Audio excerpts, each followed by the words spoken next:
Well, hi, and thanks for joining me in my shop. Okay, last video I pretty much convinced myself that the cartridge and needle are okay, even though when I looked at the needle under the microscope, the 33 RPM needle looked a little questionable, but it seemed to work okay when I played it through an alternate amplifier. So first step with this guy is to work on the hum that is coming out of it. Almost certainly it's a power supply issue, so the first thing I want to do today is prove that the hum is coming from the power supply. So that's what I'm going to set about doing. So I'm just going to drop the power supply out here to work on it, and I took a closer look at these two black cords here, which look very much like they're plugs, and it turns out yes, they are. They are plugs. Pull one out here. Ooh, many leads. Ooh, okay. Wow. I was thinking there might be two wires under there, like a plus and a minus. Two of these. Wow, maybe there's more going on in here than I realize. Maybe it's more than just a simple power supply. Interesting. I had to drill a hole here to let this piece drop below the board during the operation of the turntable. That's probably one of those things, they got this whole thing designed and then discovered that that piece knocks into the board, and they decided to have to solve that problem by drilling a hole in all these boards. That's my guess on it. So I'm going to take a look at where these plugs go. That they need, well, it looked like 7 or 10 pins on it.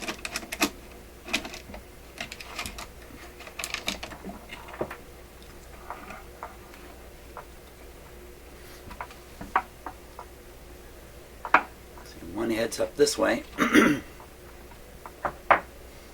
the other cord heads back this way.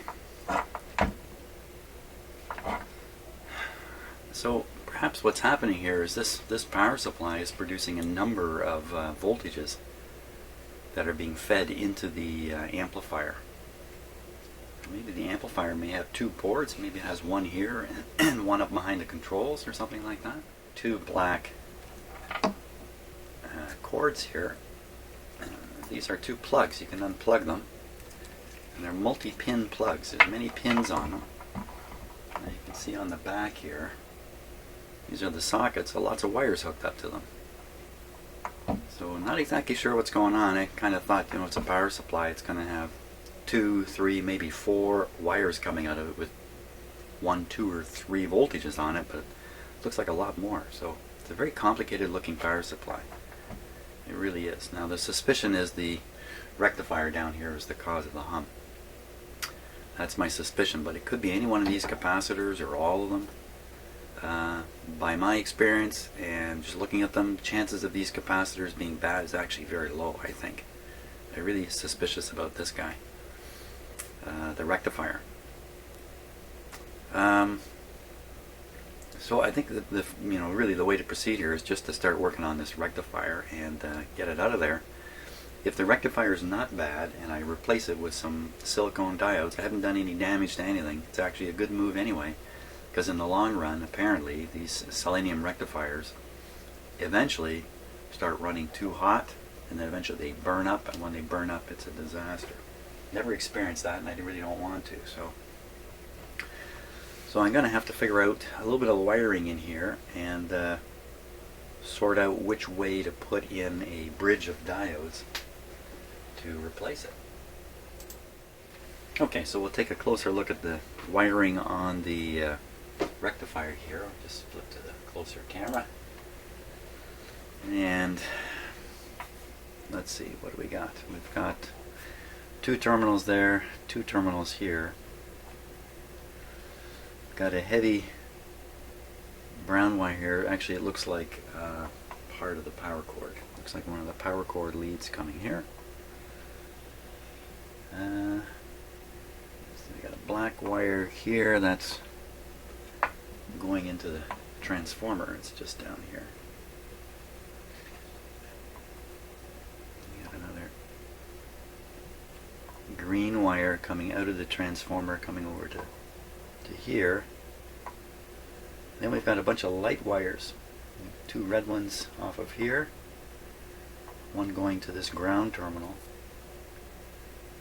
The other one coming up here. Going through all these. It's going over to here. Maybe coming back through these ones too. So almost certainly, well, how can it be anything other than a ground right there? This green one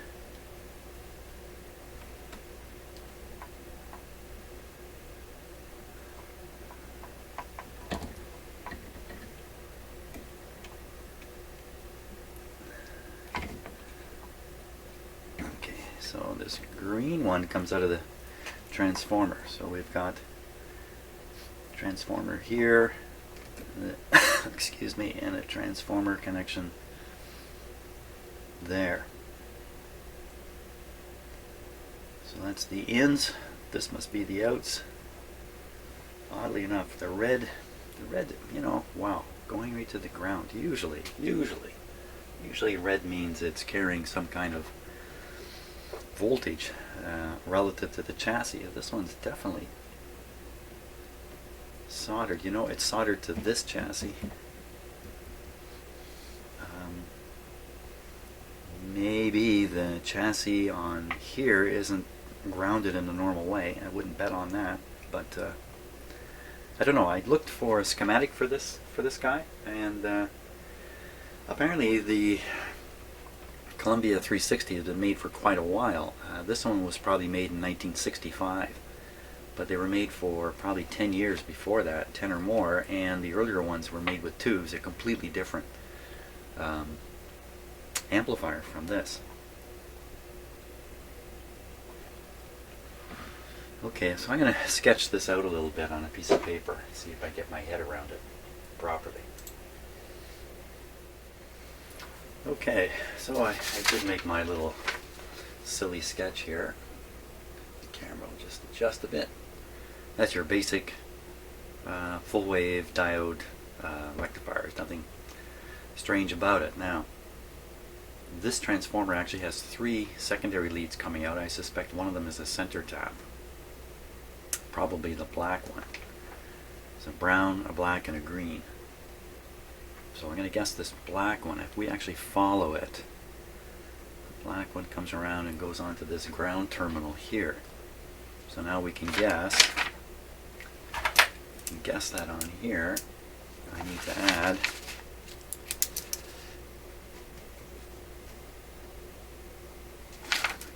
that ground.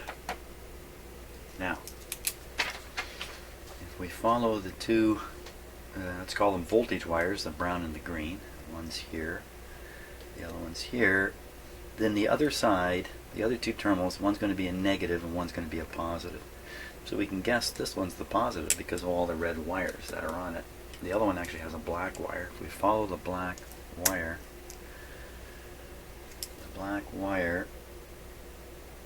comes up and connects here to the negative terminal on this capacitor, which is then, that's the only connection to this terminal, and it goes through a resistor over to the next one, which is also a little odd, a resistor on the negative side. That's a little odd. And the rest of the wire carries on all the way over to here and goes out on one of these multi-wire plugs. The other side, the positive side, there's a red wire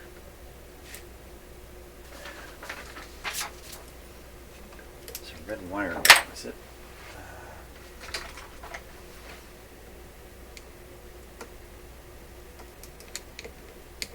Just making absolutely sure it's not connected to this terminal, although that would certainly be a disaster if it was. So just carrying on, there's a red wire, the positive, coming out of here. So one wire heads off to the positive terminal on this capacitor, and likewise over here, and then from there it heads to this plug again. The there's another red wire coming from here. This one really floors me. It comes over and connects to the ground terminal here.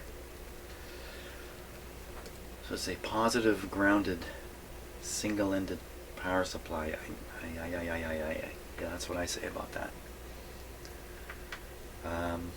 Kind of backwards to how things are normally done. Doesn't mean it's wrong, just means it's not what you would think it would be. Now, so these terminals are tied to the chassis. I should say chassis, I shouldn't say ground. Ground doesn't mean anything really. It's a bad word. There's a gray wire here. Where's the gray wire going? It's heading for this terminal. Oh, you know what part of this would be? The on-off switch is buried in the record player itself. So somehow the record player's on-off switch turns power on and off in here too. But I think that's going to happen on the primary side of this transformer, not on the secondary side. So that's not going to help me at all sort out what's going on here. So what have I got going? This is just not what I would expect. So now I'm seeing this positive terminal here is also tied to the chassis. The negative one, we don't know where it goes exactly. It goes up into the amplifier. Positive grounded. Positive connected to the chassis here.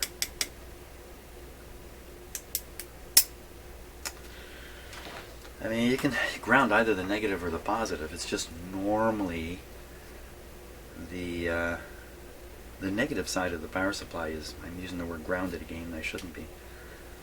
Now, in looking at this, I see this one plug seems to get a lot of its feeds from in here. This other plug is getting its feeds from this stuff. I'm still not even sure what these are. What are these? Probably fuses. Yellow. They're in a very unusual amounts. A wire here and here. Maybe they're coils. Yeah, maybe these are inductors. They look like a carbon rod in there.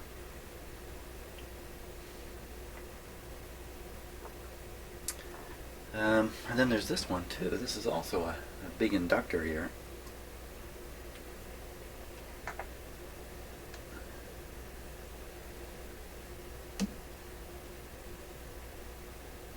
So you have a big choke and a couple of small ones. This one's hooked up onto this capacitor. This positive lead is going to a terminal on here. I don't know what's going on. No schematic. I could look at this for hours and you know, and in the end just get it wrong. That's what can happen here.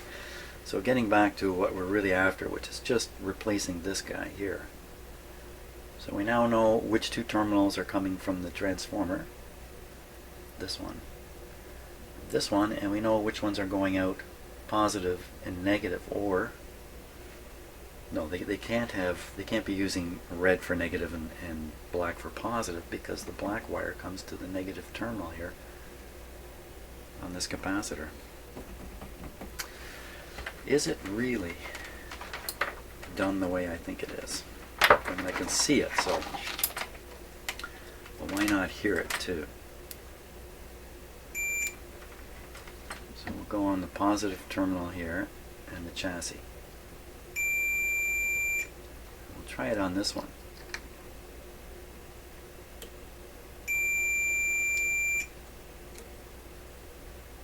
Same thing. So, you know, there may be some reason for, well, obviously there's going to be some reason for why it was done this way. It's just not what I would expect. Boy, you can't make any assumptions at any point when you're doing this stuff, especially if you're trying to do it without a schematic. Now, to replace the selenium rectifier here, I have to come up with a way to support the parts I'm going to put in. It's just going to be a little square, if you like, of diodes. But when you, if I were to cut this, like cut the wires off and remove this part, I'm also losing 1, 2, 3, 4 terminals, very important terminals, to which I can make connections. So I'd rather leave this part in here, use one of the terminals as a connection point if I can.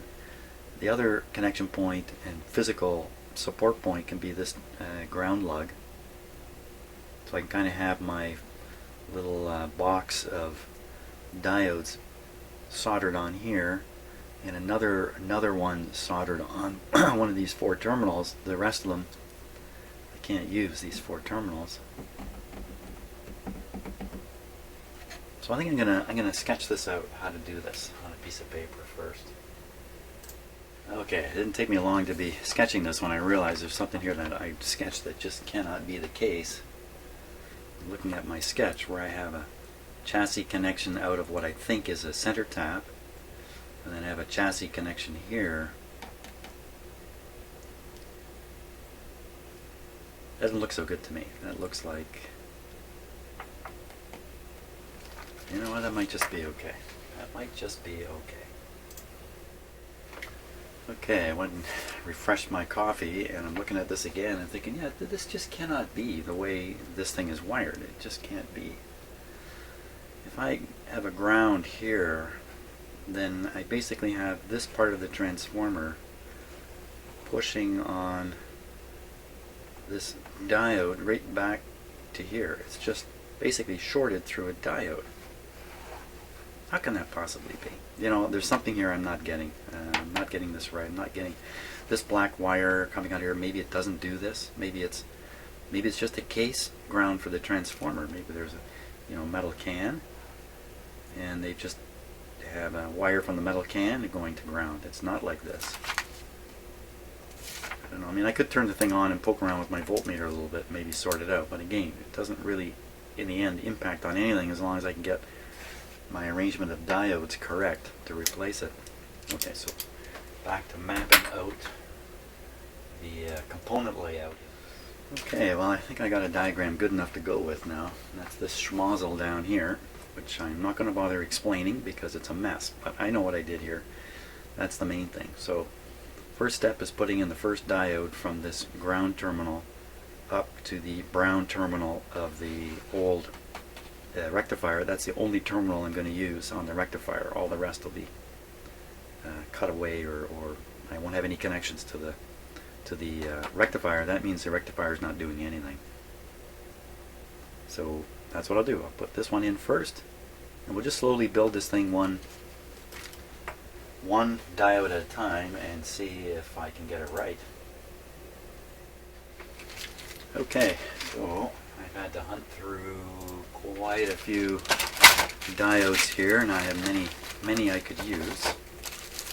It's not very demanding what's going on in this power supply. The reverse voltage on the secondary side of this transformer is low, so all kinds of diodes are going to do the trick. The ones I picked here, I think these are RL255 diodes I'm going to use. They're good for 2.5 amps and 500 or so peak reverse volts. That's way higher than necessary.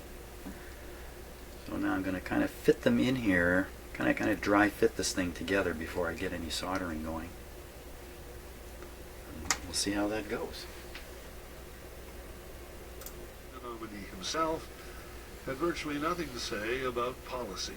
Everything was about Hillary Clinton and her ingrained awfulness. Absent Hillary Clinton, the delegates would have had little to talk about. This was swift voting of a particularly violent nature. Screams of lock her up and life's a bitch, don't vote for one, and threats to her safety were not uncommon. It's safe to say that few reporters in the hall, including me, had ever heard such rhetoric at a political gathering. When it came their turn, the Democrats in Philadelphia knew they were there to make history and acted like it. As everybody kept pointing out, the city of Philadelphia was used to making history and this week was no different. Hillary Rodham Clinton of Arkansas and Yale Law is on the verge of becoming the first female president of the United States. Her opponent will be a 70-year-old reality show host and developer. Donald Trump has ridiculed her, called her a traitor, accused her of conspiring to kill her White House friend Vince Foster, and of generally being the vilest woman in politics since Nero's cousin Messalina, the courtesan who became Empress of Rome. The two contrasted in other ways. The Republican Party apparatus clunked along in division and disarray, but the faithful in the hall were united in their Trump love. The Democrats, on the other hand, ran a slick, united stage event with everyone seemingly on the same page. But there was loud division in the arena where the embittered supporters of Senator Bernie Sanders shouted their frustrations at the podium. Clinton's speech on Thursday night was textbook perfect. She was in tune and on focus. Trump's speech the week before was little more than a laundry list of the unspeakable horrors marauding the streets of his America.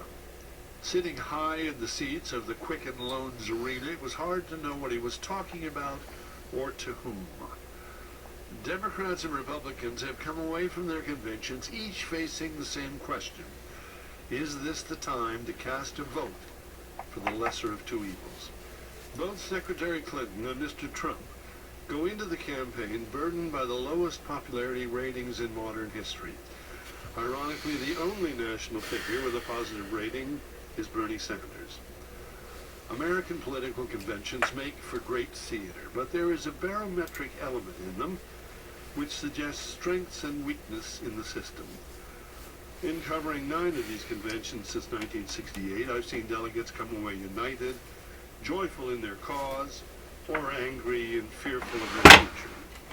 This summer's conventions are the first where I've seen both parties and their members come away dazed, confused, and utterly unclear of what to do on November the 8th. Whatever the outcome of the U.S. election, its impact will ripple across Canada.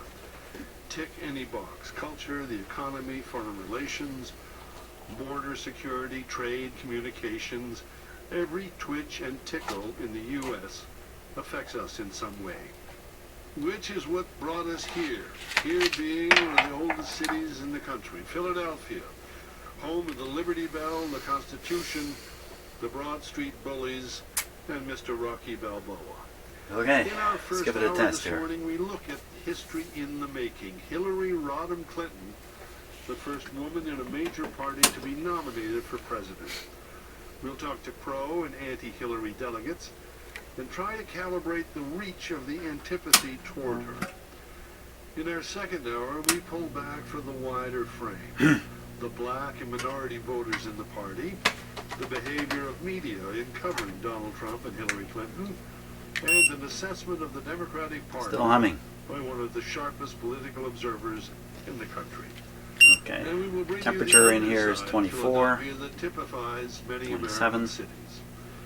The Sunday 29, edition coming to you this morning from the Democratic Convention in Philadelphia on CBC 32, Radio 1. 30. Right now, we have got to defeat Donald Trump, and we have got to elect Hillary Clinton and Tim Kaine. Brothers and sisters, brothers and sisters. Okay. So I've replaced the selenium rectifier. Looks like I did it successfully. Still hear a hum. That's not so good. That's really not what I was looking for. Let's check a few voltages here and see where we're at.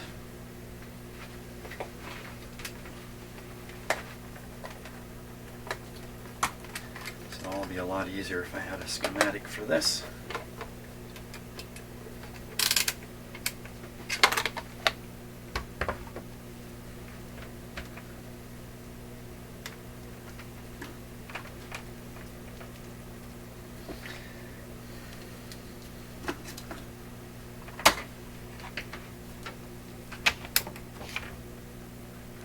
right on the top of these capacitors here.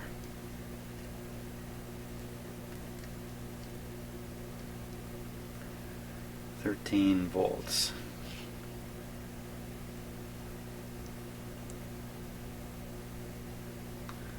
$7 volts. The actual number doesn't mean much. 11 volts. Okay, and coming out of the diodes, it's really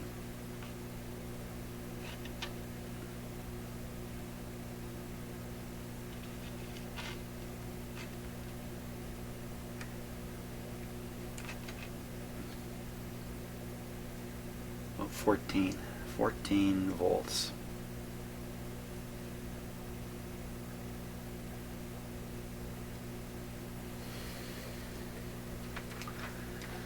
Now, some of the voltmeters can separate AC and DC. Others can't. I think this one can. So we'll put it on AC. We'll see what we get when we try reading the top of this capacitor. Well, that's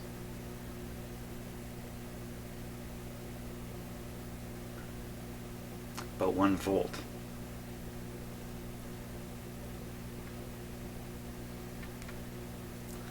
Let's try a few others here.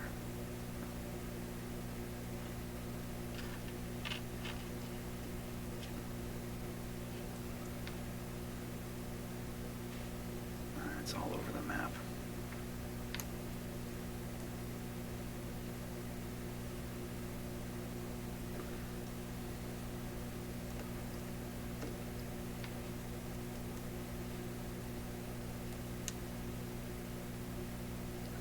I don't know what to make of that. I don't know what's going on here. Using the voltmeter, better to use the scope on this, I think.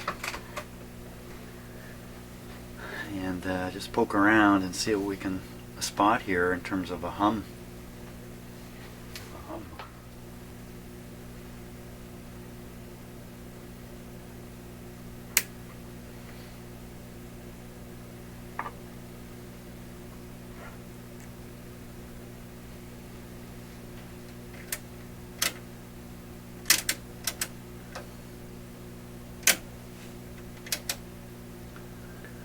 Okay, so let's check the zero. This is the 0 point on my scope here. Put it right in the middle.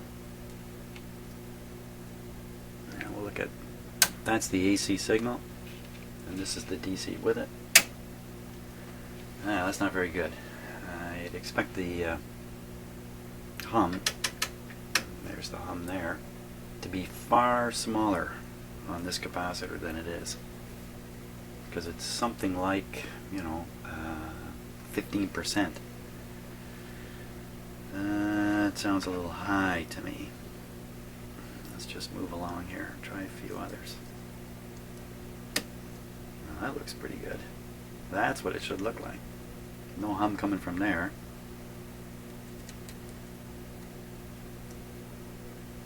No hum coming from there.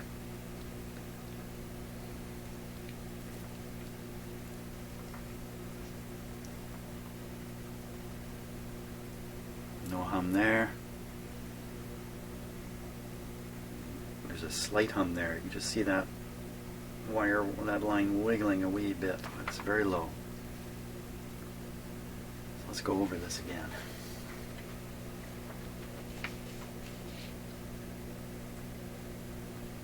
Lots of hum on the first one.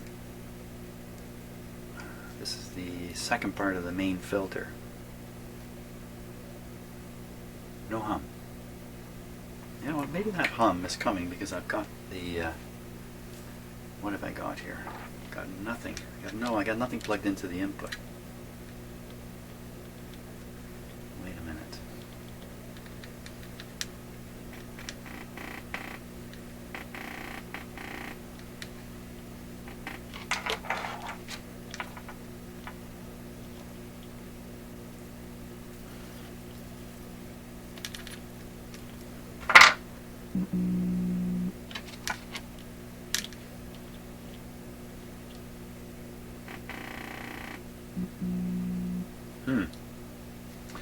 One channel and the other. Doesn't that sound different?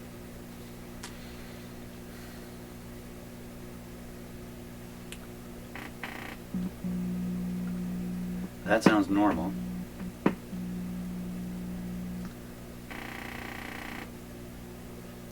That sounds like something being driven into cutoff. Something not biased right. I think our problems are deeper than the power supply. Okay, check the temperature of these guys again. We're getting a 44.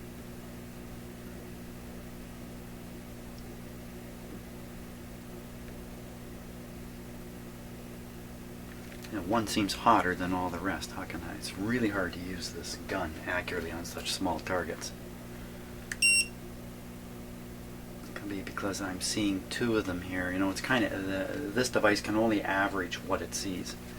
So it's seeing a hot item, and in the background there's cool stuff, and it's averaging that.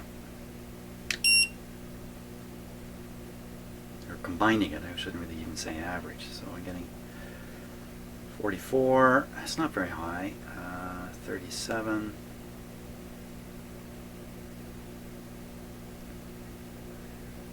probably getting a higher reading because I actually can see two of these at the same time with this.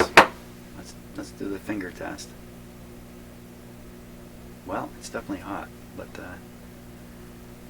whether that's a problem or not, I don't think so. So for now I'm going to forget about the rectifier as being the cause of the hum. Doesn't seem to have been.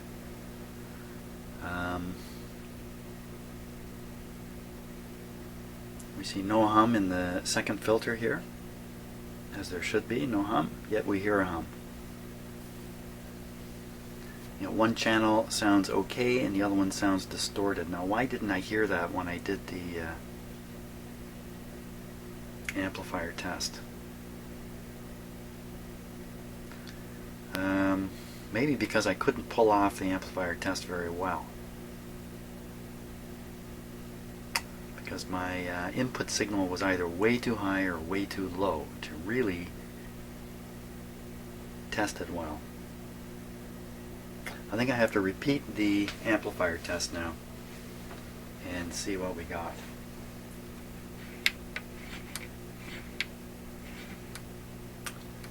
Yeah. Oh, you know what?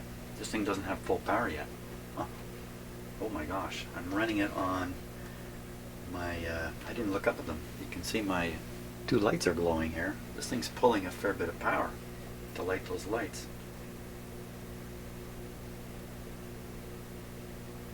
Wow, okay. How about our transformer down here? Is it getting hot? Well, there's some heat in it. You know, it takes time for the heat developed in the windings to travel out and raise the temperature of the, and there's a lot of metal here to heat up. It's certainly not as hot as it was, but it's only been on for a short while and it's on reduced power. I'm sure if I kick this up to full power, diodes are going to get hotter, transformer's going to get hotter, hum's going to get louder. Hey, let's check that out. Okay, the hum is just like it was. Don't like it. Okay, power off. Just a few seconds. How much hotter do these things get?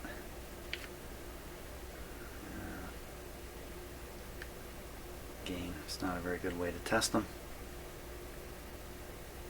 Well, nothing went super hot there during that little period.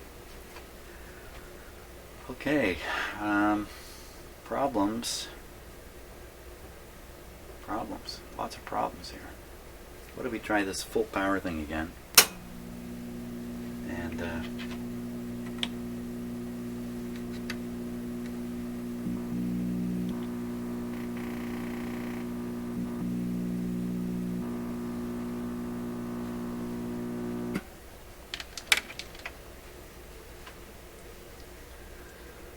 okay, well, and not exactly where I hoped. I kind of had my fingers crossed that changing that rectifier was going to eliminate the hum and then eliminate subsequent distortion, but now I can see it looks like there's something going wrong in one of the channel amplifiers.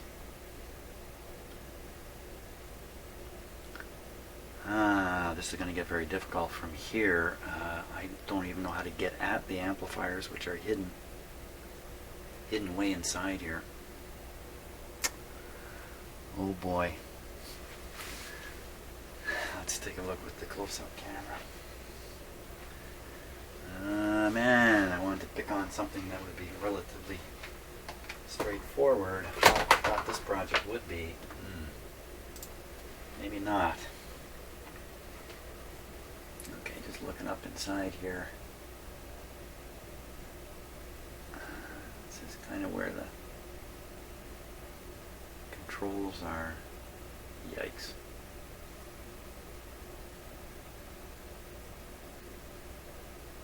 And a lot of fair size transistors there. Maybe this is the entire amplifier up here. What's over here?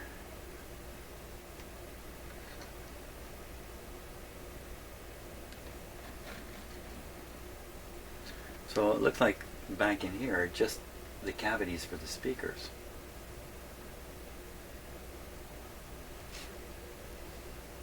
So the whole amplifier is up here in the front.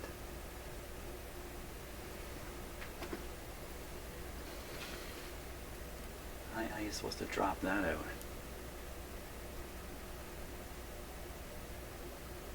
How can you get at that? Let me just show you what I'm looking at here. I've just been holding the camera looking up in here.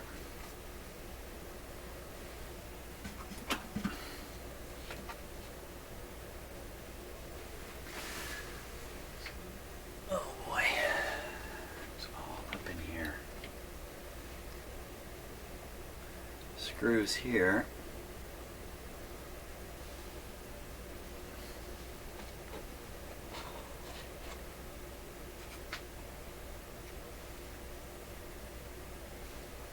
They're fairly light screws. They look like they're holding spacer blocks in place here. What's actually holding this cabinet together?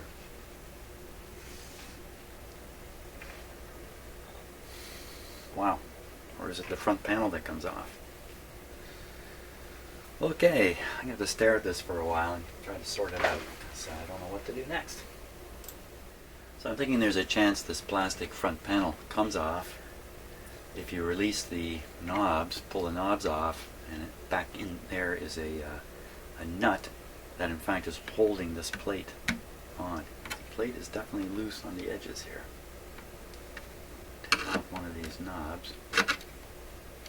Bingo. Hey, what's that? I don't know what that is. So, yeah, looks like I just released all these knobs, and oh, there's another one of these. Yikes, what am I doing?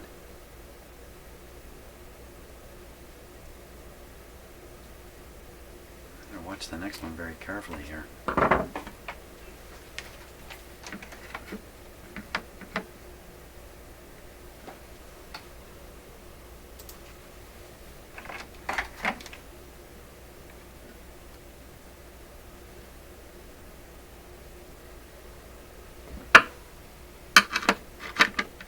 As loose as can be.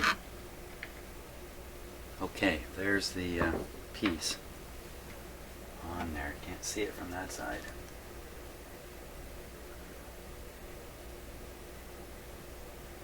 Just laying in there. I think I see how it goes. I think I got the picture. That one had fallen out, I believe.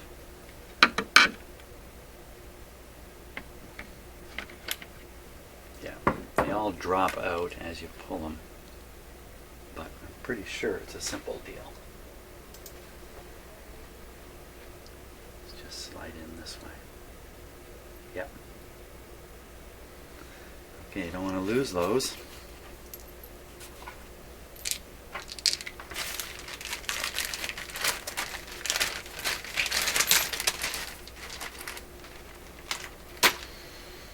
Now, go ahead and take off those.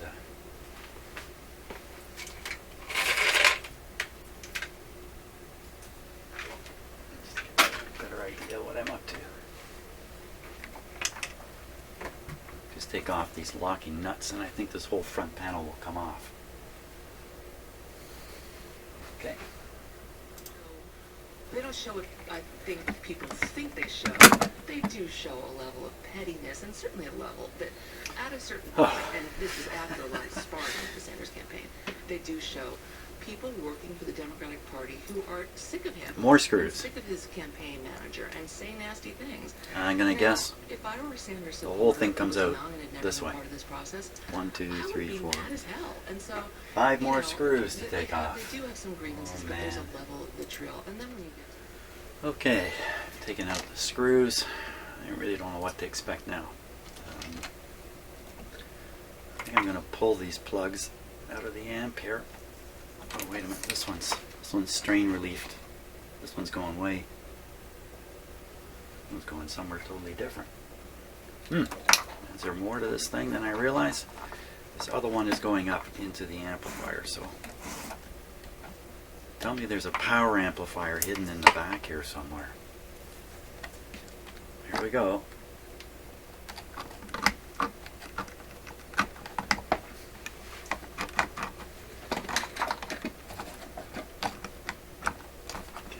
so there it comes.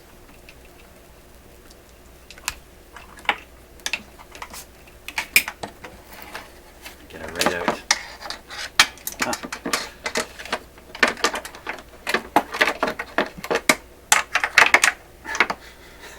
It's like a bunch of fish hooks hanging off it. There it is.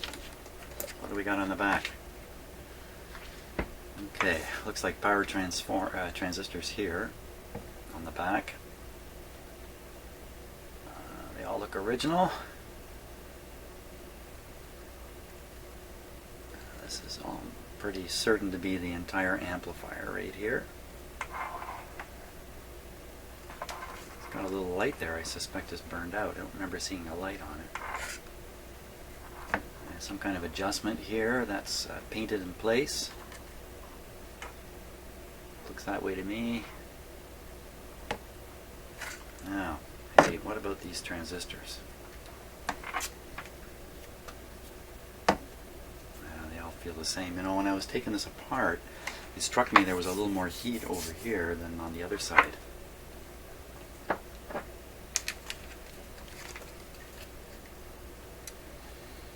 Yikes. Boy, oh boy, it's nicely built. Very nicely built.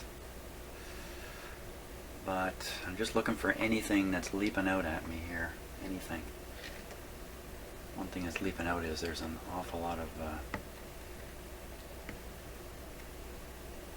I was going to say capacitors, but a lot of these I think are resistors with a plastic sleeve over them. There still are a lot of wow, transistors. This is going to take a lot of bench testing, I think, to sort through. So really what I need to do now is set this thing up with its power supply for bench testing outside of the entire machine. That's going to be a bit of a challenge. Okay, got to think about that for a little bit. Okay, transistor amplifier. Now, the most common thing that happens with transistor amplifiers is a blown output transistor. That's the number one issue.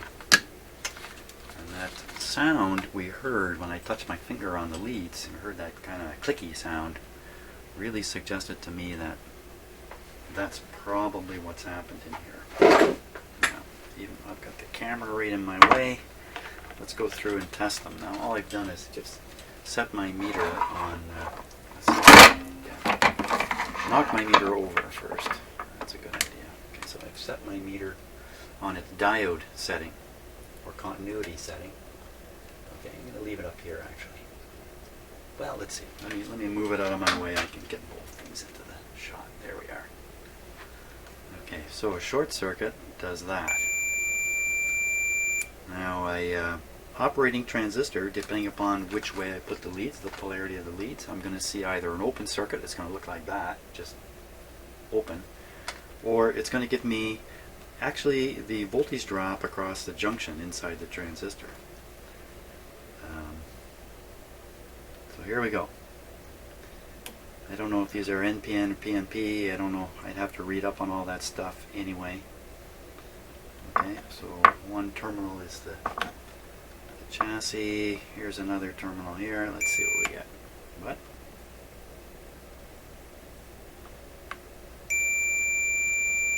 Oh, right off the bat. Really? The first one I tested shorted, or am I doing something stupid here? Okay, that's typical. Let's try the next one. Now, these are probably in push-pull, which kind of means they're kind of flipped around in the circuit. That's good. The actual value I'm not going to worry about as long as it's not shorted. As long as I don't get a 0. Here's another next transistor here. Yeah, maybe I'm doing this wrong.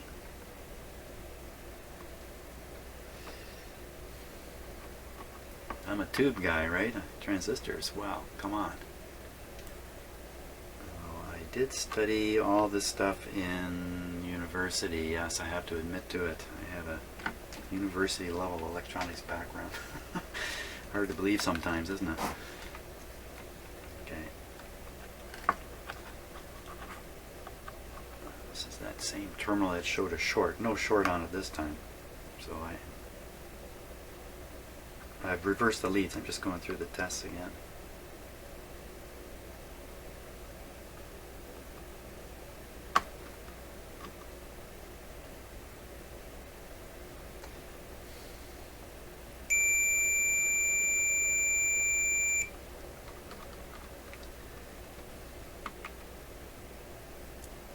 If it's shorted, it's going to be shorted in both directions, polarity-wise.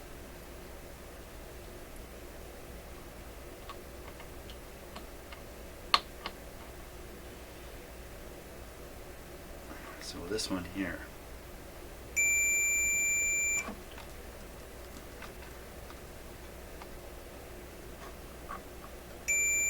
Oh. Okay, that's interesting. Let's see. May not mean anything. I don't have a circuit diagram in front of me.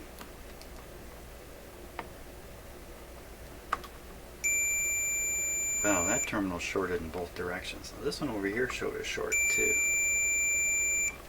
Let me reverse the leads. Yeah, you know what? That's probably normal, and it's probably, if I had the circuit diagram in front of me, I'd probably see right away why it would do that. Drat. So the impression I'm left with is there's nothing wrong with these transistors, or for some reason, two of them are both in trouble. Not the best test method. Let me look right between these terminals here, instead of going a terminal to the chassis. And usually these capacitors are isolated away from the chassis with a... Oh yeah, there's a plastic sheet there.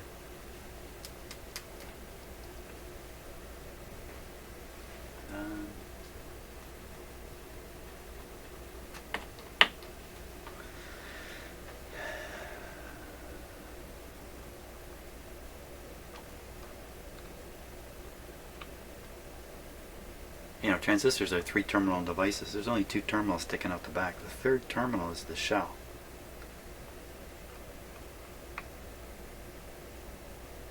So I'm just reading between the terminals on the back here. No, nothing's showing a short that way. So the shell is brought through these nuts here that are holding the transistors in place. You can see that there's a terminal slipped under this nut, this one, this one, this one. So that's how they pick up the shell. So my reading to the ground here is kind kind of bogus in a way. Let's try it all again. This time I'll read definitely to the shell.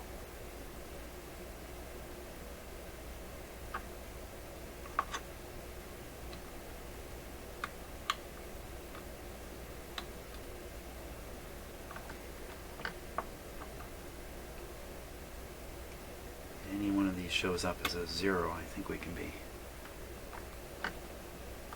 pretty sure we've hit a bad.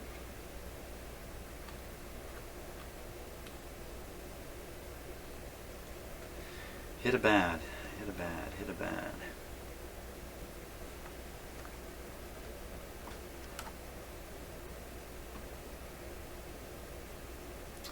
The fact that we got a short to the chassis doesn't probably mean anything at all. These, so the brown, black, gold resistor. What would that be? Pretty darn small. 1.3 on there. 1.3 there. They both read the same. I'm just looking, you know, it's a stereo amplifier. You can really see that. Oh, I'll take that back. I was going to say here's the left channel and here's the right channel. Don't think so. There's a little more to it than that.